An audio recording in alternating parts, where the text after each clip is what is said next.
এখন আমরা chemical bonding বা রাসায়নিক বন্ধন এই অধ্যায়টা আলোচনা করি। তো রাসায়নিক বন্ধনের আগে আমাদের দেখতে হবে যে যোজ্যতার তত্ত্ব, অর্থাৎ যোজ্যতাটা কিসের উপর নির্ভর করে, যোজ্যতা জিনিসটা কি।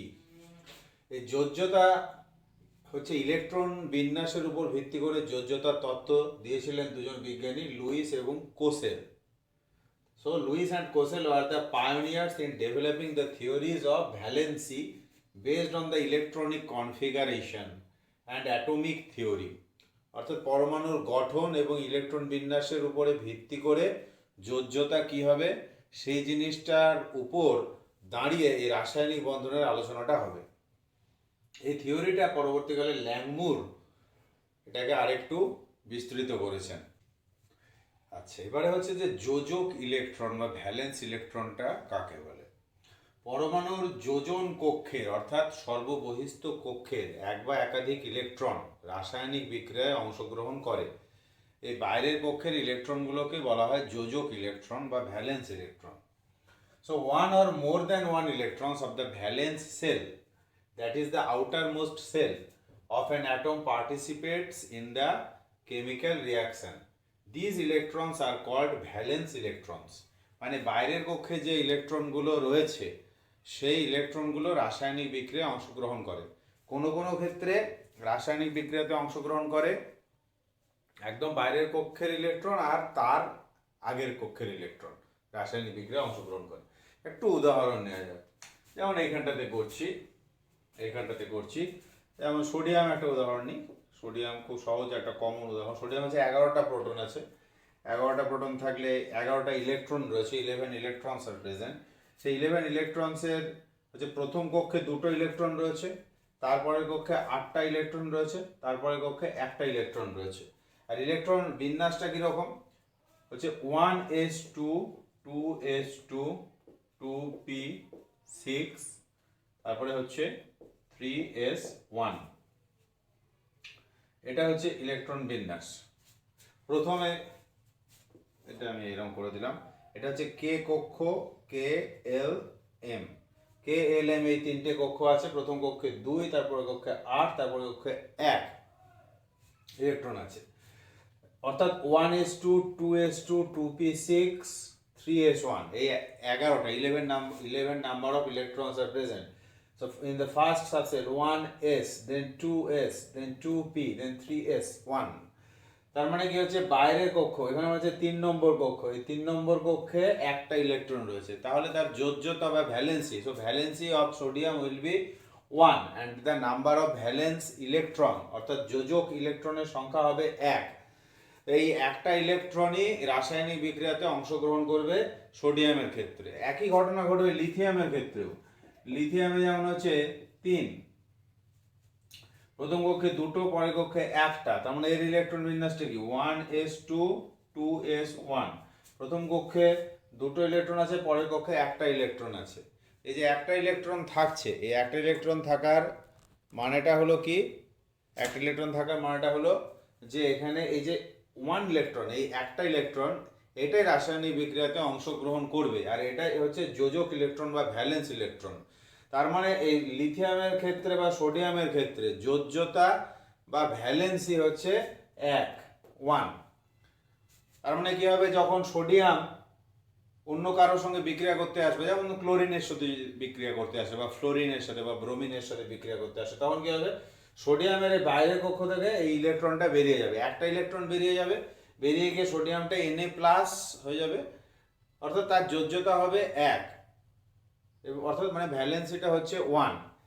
ইলেকট্রনটা দেবে বা ইলেকট্রনটা নেবে, বা অনেক সময় ইলেকট্রন জোড় তৈরি করবে, এইভাবে রাসায়নিক বিক্রিয়া করবে।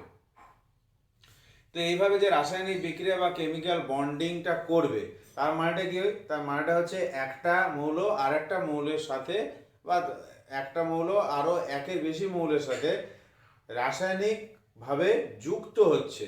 দে are forming a compound. one element is reacting with one or more than one elements and they are reacting to form a new compound. This is chemical bonding. যখন তৈরি হবে তখন একটা বন্ডিং তৈরি হবে, একটা তাদের মধ্যে বন্ধন তৈরি হবে, সে বন্ধনটা তৈরি যে হবে, এটা দুটো জিনিস, সূত্র এবং দ্বৈত সূত্র, মানে octet rule and duplet rule. তার মানেটা হচ্ছে যে যখন এই মৌলগুলো রাসায়নিক বিক্রিয়ায় অংশগ্রহণ করে, তখন তারা বাইরের কক্ষে চেষ্টা করে যাতে 8টা ইলেকট্রন থাকে বা 2টো ইলেকট্রন থাকে। 8টা ইলেকট্রন বা 2টো ইলেকট্রন থাকার কারণটা হচ্ছে যে নিষ্ক্রিয় গ্যাস যারা রয়েছে, নোবেল গ্যাস, সেই নোবেল গ্যাসের বাইরের কক্ষে হয় 2টো ইলেকট্রন থাকে, নয়তো 8টা ইলেকট্রন থাকে। যেমন হিলিয়ামের ক্ষেত্রে 2টো ইলেকট্রন থাকে। এবারে বাকি যে নিষ্ক্রিয় গ্যাস বা নোবেল গ্যাসগুলো রয়েছে, নিয়ন, আর্গন, ক্রিপ্টন, জেনন, রেডন, তাদের বাইরের কক্ষে 8টা করে ইলেকট্রন থাকে। এবং দেখা যায় যে এই নিষ্ক্রিয় গ্যাস বা নোবেল গ্যাসগুলো এতটাই সুস্থির, এতটাই স্টেবল তাদের ইলেকট্রনিক কনফিগারেশন, ইলেকট্রন বিন্যাস, যে তারা আর নতুন করে রাসায়নিক বিক্রিয়ায় অংশগ্রহণ করার চেষ্টা করে না। তারা চট করে রাসায়নিক বিক্রিয়া করে না, তারা স্থায়িত্ব লাভ করে। কাছাকাছি অন্যান্য মৌলগুলো কিন্তু নিষ্ক্রিয় গ্যাসের ইলেকট্রন কাঠামো, that is electronic configuration of the inert gases বা নোবেল গ্যাসেস পাওয়ার চেষ্টা করে।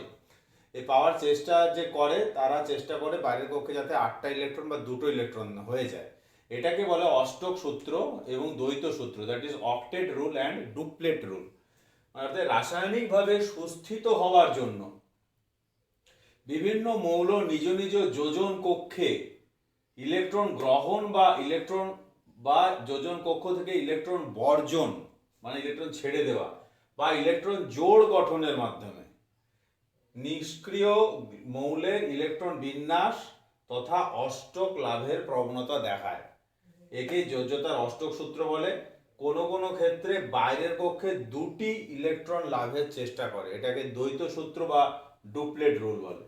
তার মানে দাঁড়াচ্ছে most of the elements take part in chemical reaction or bond formation in order to complete their respective octet or duplet। মানে এই যে বাইরের কক্ষ আছে, এই বাইরের কক্ষে 8টা ইলেকট্রন বা 2টো ইলেকট্রন যেন হয়ে যায়, সেই চেষ্টাটা করে। এটাকে বলে অষ্টক সূত্র এবং দ্বৈত সূত্র। যেমন আমরা একটু আগে যে এক্সাম্পলগুলো নিচ্ছিলাম, সেই এক্সাম্পলটাতে আমরা যদি বোঝার চেষ্টা করি, যেমন এখানে আমরা কি দেখলাম যে সোডিয়ামটা যদি একটা ইলেকট্রন ছেড়ে দেয়, তাহলে Na প্লাস হয়ে যাবে। সোডিয়ামের ইলেকট্রন বিন্যাস ছিল 2 8 1, এখন ইলেকট্রন বিন্যাস হয়ে গেল 2 8, মানে কি হলো, বাইরের কক্ষে এখন 8টা ইলেকট্রন থাকলো। এইটাই সবসময় চেষ্টা করবে। আবার ক্লোরিনেরটা নিচ্ছি, ক্লোরিন একটা ইলেকট্রন নিয়ে নিচ্ছে, ক্লোরিনের হচ্ছে 2 8 7, 17টা প্রোটন, 17টা ইলেকট্রন।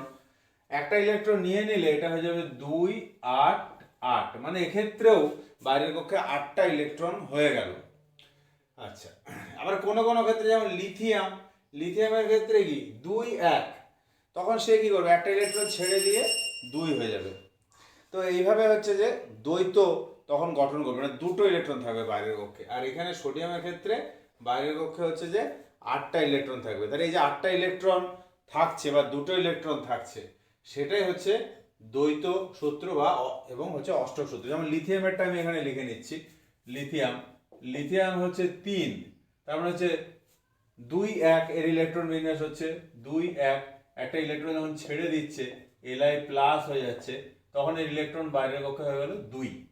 হ্যাঁ, এখানে দ্বৈত সূত্রটা। আবার লিথিয়াম যদি ক্লোরিনের সাথে যুক্ত হয়, তাহলে ক্লোরিন একটা ইলেকট্রন নিয়ে নেবে, নিয়ে Cl মাইনাস হয়ে যাবে। ক্লোরিনটা তখন কি হয়ে যাবে, ক্লোরিনটা হয়ে যাবে 2 8 8। ক্লোরিনের ক্ষেত্রে অষ্টক সূত্রটা প্রযোজ্য হবে, আর লিথিয়ামের ক্ষেত্রে দ্বৈত সূত্রটা প্রযোজ্য হবে। তো অষ্টক সূত্রটা হচ্ছে অক্টেট রুল, আর দ্বৈত সূত্রটা হচ্ছে ডুপ্লেট রুল। তো এই হচ্ছে একটা মৌলটার যোজক ইলেকট্রন সংখ্যা কত, সেটা ডট দিয়ে প্রকাশ করতে হবে। That is the number of valence electrons in an element will be represented by a dot. যেমন এই যে লিথিয়াম, এখানে হচ্ছে লিথিয়ামের মাথায় একটা ডট আছে, তার মানে লিথিয়ামের ভ্যালেন্স ইলেকট্রন বা যোজক ইলেকট্রনের সংখ্যা হচ্ছে 1।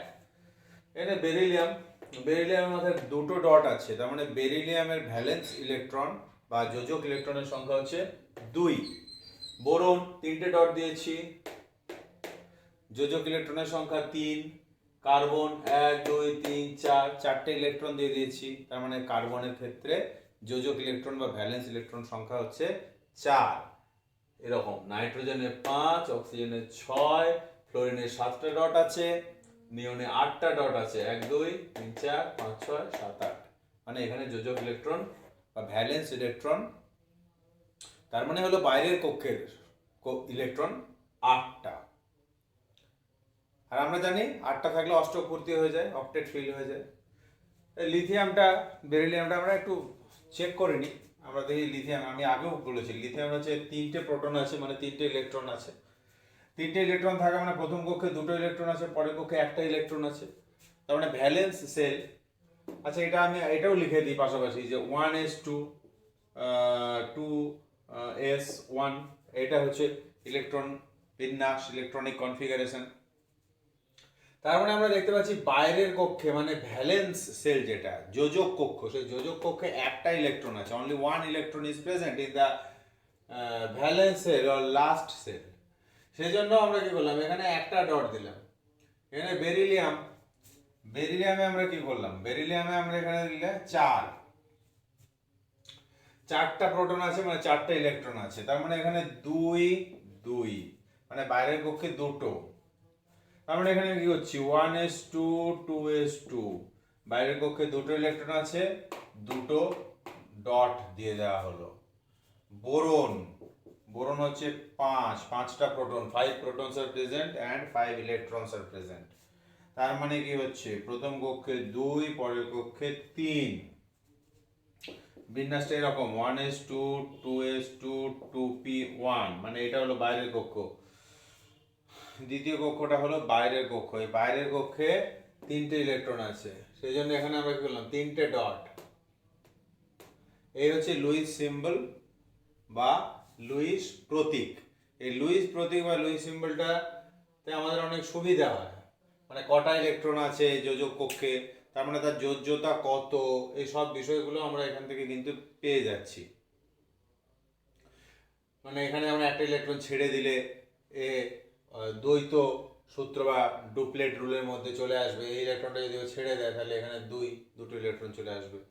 অক্সিজেনে এখানে রয়েছে 6টা ইলেকট্রন বাইরের কক্ষে, 1 2 3 4 5 6, আর 2টো ইলেকট্রন যদি নিয়ে নেয় 6 electrons are present, 2 more electrons are needed or required to fulfill the octet। অষ্টক পূর্তির জন্য আরো 2টো ইলেকট্রন লাগবে। তাহলে এখানে ভ্যালেন্সি 2 দেখাবে 2, এখানে ভ্যালেন্সি দেখাবে 1 এরকম ভাবে লুইস প্রতীক বা লুইস